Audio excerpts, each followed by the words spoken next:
Assalamualaikum warahmatullahi wabarakatuh. Selamat pagi dan salam sejahtera bagi kita semua. Baik, di sini kami dari kelompok 4 ingin mempresentasikan materi yang berjudul absorpsi fisika, absorpsi kimia, dan isoterm absorpsi. Adapun anggota dari kelompok 4 yaitu yang pertama ada Anfasa Rizka Afrilia, yang kedua ada Asni Rahmatika, yang ketiga ada Ayu Febrina Mutiara Adha, yang keempat ada Erviantina Helmi, yang kelima ada Cindy Amelia. Baik, untuk mempersingkat waktu langsung saja kita masuk ke materi. Molekul dan atom dapat menempel pada permukaan dengan dua cara, yaitu absorpsi fisika dan absorpsi kimia. Baik yang pertama yaitu fisisorpsi. Dalam fisisorpsi atau kependekan dari absorpsi fisika, terdapat antaraksi van der Waals. Contohnya, dispersi atau antaraksi dipolar antara absorbat dan substrat. Antaraksi van der Waals mempunyai jarak jauh tetapi lemah, dan energi yang dilepaskan jika partikel terfisisorpsi mempunyai orde besaran yang sama dengan entalpi kondensasi.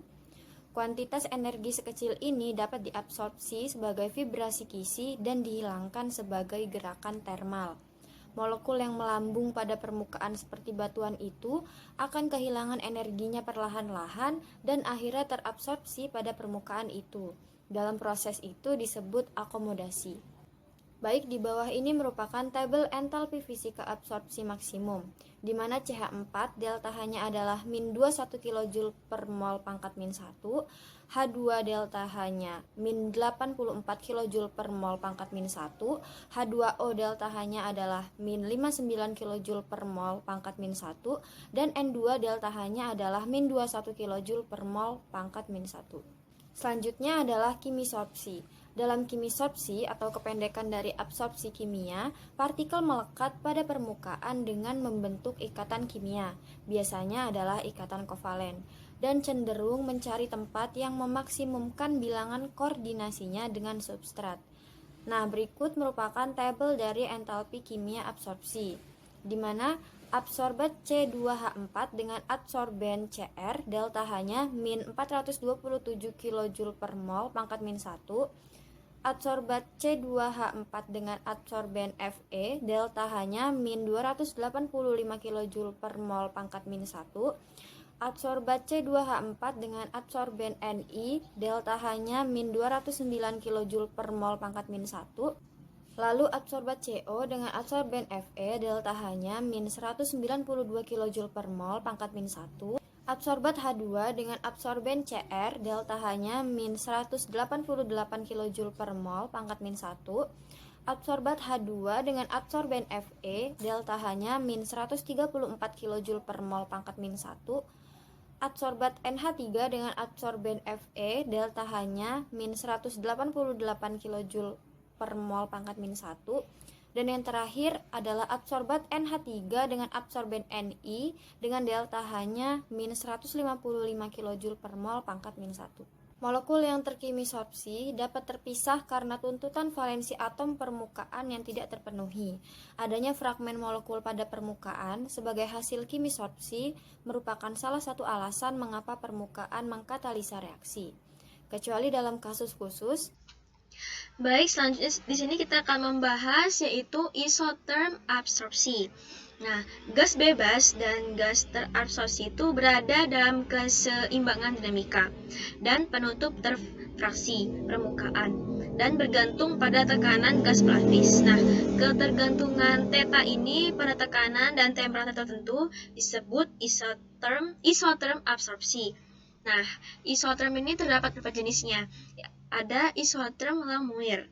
Nah, isotherm Langmuir ini adalah isotherm yang paling sederhana, yang didasarkan pada asumsi bahwa setiap tempat absorpsi adalah ekuivalen dan kemampuan partikel untuk terikat di tempat itu tidak tergantung pada ditempatinya atau tidak tempat berdekatan. Nah, berikut ini adalah contoh dari keseimbangan dinamika. Adalah yaitu bila zat A dalam wujud gas bereaksi dengan zat M permukaan, maka akan mengalami keseimbangan menjadi AM. Selanjutnya yaitu dengan konstanta laju Ka untuk absorpsi dan Kd untuk desorpsi, maka laju perubahan itu penutupan permukaan karena absorpsi, sebanding dengan tekanan A sebesar P dan jumlah tekanan N parsial maksudnya, dan jumlah tekanan kosong N sama dengan 1 dikurang theta, dengan N merupakan jumlah tempat total. Theta di sini sama dengan Ka dikali parsial dikali N dalam kurung 1 dikurang theta. Laju perubahan theta karena desorpsi sebanding dengan jumlah spesies sentra absorpsi, yaitu N kali theta. Maka theta sama dengan KD dikali N dikali dengan theta. Pada kesetimbangan, kedua laju sama dan penyelesaian untuk theta itu menghasilkan isoterm Langmuir. Dengan rumus sebagai di bawah ini, yaitu theta sama dengan Kp per 1 ditambah Kp, K sama dengan Ka per Kd. Nah, untuk absorpsi dengan disosiasi, laju absorpsi itu sebanding dengan tekanan dan peluang kedua atom menemukan tempatnya. Yaitu rumusnya di sini ada theta sama dengan Ka dikali parsial dalam kurung N dikali 1 dikurang theta pangkat 2. Nah, laju desorpsi sebanding dengan frekuensi pertemuan atom dengan permukaan.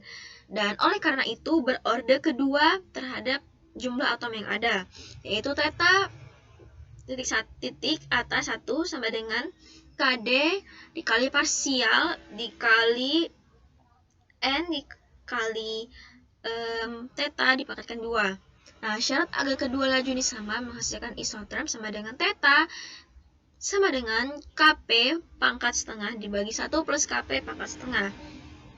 Sekarang penutupan permukaan bergantung pada tekanan dengan lebih lemah. Baik, yang berikutnya adalah isomer BT. Isomer Langmuir mengabaikan kemungkinan bahwa monolapisan awal dapat berlaku sebagai substrat untuk absorpsi fisika selanjutnya. Dalam hal ini, isoterm itu tidak mendatar pada suatu nilai jenuh pada tekanan tinggi, tetapi dapat diharapkan naik secara tak terbatas. Isoterm yang paling banyak digunakan dalam pembahasan absorpsi multilapisan diturunkan oleh Stepper Brunauer, Paul Emmett, dan Edward Teller, dan disebut dengan isomer BET. Persamaannya bisa dilihat pada slide berikut. Dengan P star merupakan tekanan uap di atas lapisan paling tebal makroskopis dari cairan murni pada permukaannya. V mon adalah volume yang sesuai dengan penutupan monolapisan, dan C merupakan konstanta yang nilainya besar jika entalpi desorpsi dari monolapisan lebih besar dibandingkan dengan entalpi penguapan absorbat cair. Secara khusus, C setara dengan I pangkat delta H1 min delta H Feb per RT. Persamaan 1 yang diturunkan biasanya tersusun ulang menjadi Z per 1 min Z dikali V sama dengan 1 per CV mon ditambah C min 1 Z per CV mon. Dengan demikian, C min 1 per CV mon dapat diperoleh dari kemiringan grafik ungkapan di sebelah kiri terhadap Z, dan CV mon dapat ditemukan dari perpotongan pada Z sama dengan 0. Hasilnya kemudian digabungkan untuk menghasilkan C dan V mon. Bentuk isoterm BET ditunjukkan dalam gambar di bawah. Dan ekuivalensi dengan tepat absorpsi. Penyimpangan dari isoterm ini seringkali berasal dari kegagalan asumsi tersebut. Contohnya, entalpi absorpsi sering menjadi kurang negatif saat theta bertambah. Ini menunjukkan bahwa tempat yang paling menguntungkan dari segi energinya akan ditepati lebih dulu. Orang mengusahakan berbagai cara untuk memperhitungkan variasi ini. Berikut adalah rumus isoterm Temkin. Theta sama dengan negatif ins C2P dengan C1 dan C2 merupakan konstanta yang sesuai dengan pengandaian bahwa entalpi absorpsi berubah secara linear terhadap tekanan isoterm frequently. Theta sama dengan C3P C2 yang sesuai dengan perubahan logaritmi. Isoterm yang berbeda-beda lebih kurang sesuai dengan eksperimen pada jarak temperatur terbatas, tetapi isoterm itu tetap bersifat empiris. Walau empiris bukan berarti tidak berguna, karena jika parameter dari isoterm yang dapat diandalkan itu diketahui, hasil yang diandalkan dapat diperoleh untuk penutupan permukaan pada berbagai kondisi. Informasi ini penting untuk setiap pembahasan tentang katalisis heterogen. Variasi energi potensial molekul terhadap jaraknya dari permukaan substrat saat partikel mendekati permukaan, energinya turun saat partikel itu terfisisorpsi menjadi keadaan prazat untuk kimisorpsi. Saat molekul berpindah keadaan kimisorpsi, sering terjadi disosiasi menjadi fragmennya. Setelah kenaikan energi awal saat ikatan terukur menjadi penurunan energi yang tajam saat ikatan absorpsi substrat mencapai kekuatan penuh, bahkan jika molekul tidak terfragmentasi, mungkin terdapat kenaikan awal energi potensial saat atom substrat menyesuaikan ikatannya sebagai reaksi terhadap partikel datang. Mungkin itu saja materi yang bisa kami sampaikan. Kami akhiri. Wassalamualaikum warahmatullahi wabarakatuh.